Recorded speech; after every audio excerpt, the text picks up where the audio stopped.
Yep. Yeah.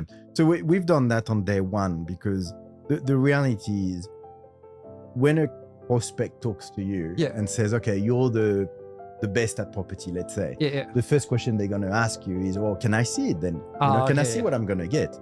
Right. And you need to be able to show them what they're going to get, or at least a bit of a, like a bit of demo. a version, right? A demo or something like that.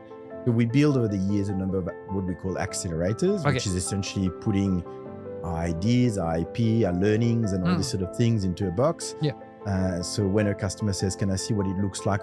Because I'm a home builder, we can say, well, this is what it may look like, right? You might be slightly different here.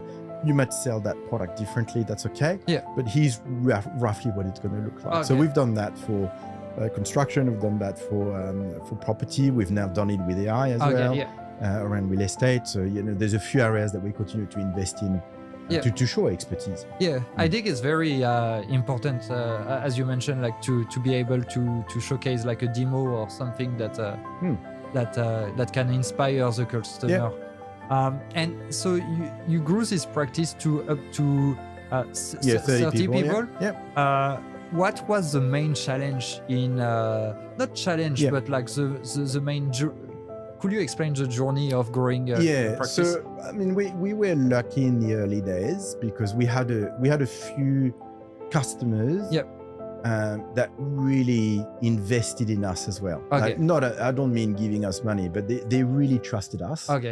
And asked us to deliver, bigger projects and all this sort of thing. So I think from mid 2018, we started to have some, projects that were a bit longer, 3 months, 4 months projects, and taking 1 or 2 people and this sort of thing. So in 2018, probably at the end of 2018, we started to recruit more people.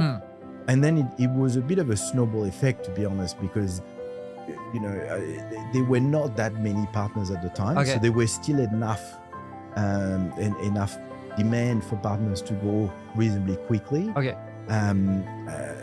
Then Salesforce started to trust our work, so that means you get a bit of leads from them, and they want to involve you in some projects and this type of things. So it was a bit, the first year or two was really snowball effect. Then you recruit a person in sales, and then you invest in better capability in your consulting, and then we started to spend more in marketing as well. So to invest in better events and be a bit more visible. We've invested in our brand. So you sort of use a few buckets, and then you throw a little bit of money in every bucket, and you try to grow that way, right? So that worked quite well.